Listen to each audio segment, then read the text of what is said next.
In related news, former Finance Secretary Roberto de Ocampo sees this week's APEC Summit as the best time to show to the governments of the world the gains of the Philippines during the past 5 years. Let's hear the full report from Freddie Abando.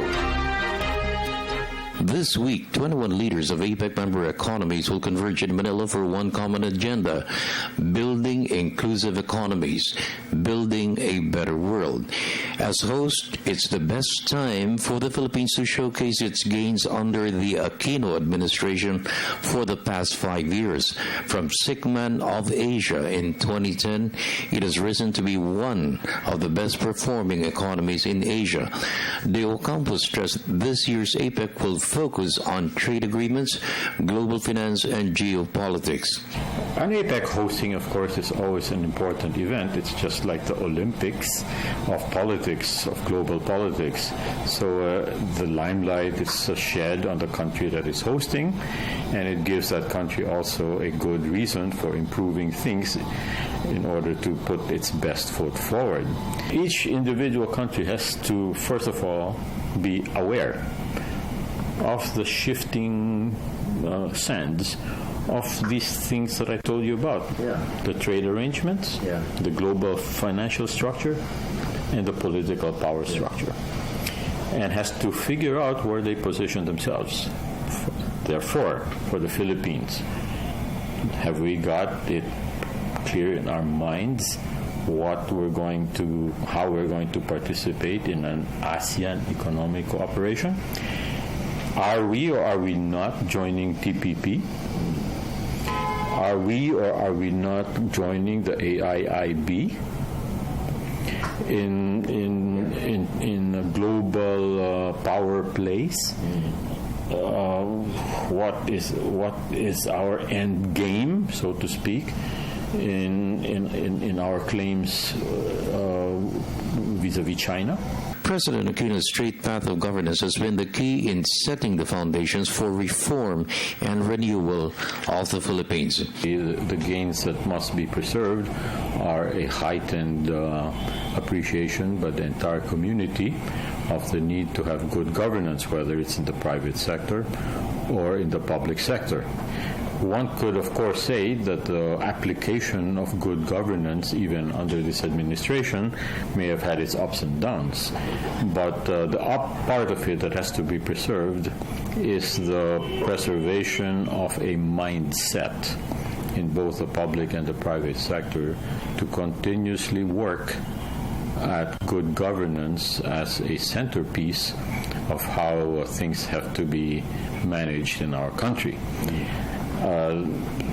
It is also important for us to be able to preserve our continuing efforts to make the private sector much more, or should I say, much less oligarchic.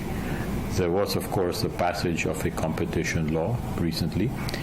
The implementation hasn't yet been complete, but it would be important to use that law as a basis to begin to move forward towards a much more democratic business setting.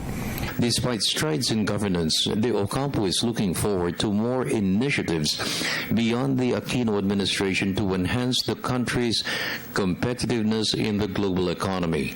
For one, investments in infrastructure development. Although government is spending 5% of its gross domestic product in the 2016 national budget, De Ocampo cited the need to generate more projects through public-private partnership programs.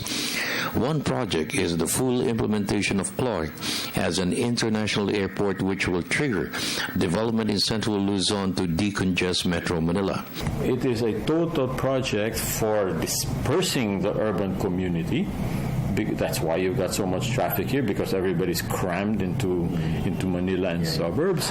It is a means by which you increase the potential of the economies between Clark and here. In short, don't look at it as just the specific engineering project that has its cost, you have to look at it in terms of its total impact to the entire economy. George Chua, president of the Federation of Philippine Industries in the Philippines, is pushing for manufacturing to generate more jobs, especially in the countryside. With ASEAN integration and APEC, Chua sees greater opportunities to boost the country's exports with manufacturing. The Ocampo said it's better than deploying overseas Filipino workers to attain inclusive growth. I think what happens there with the SMEs is they can be the source of either first or second tier suppliers for a lot of manufacturing businesses.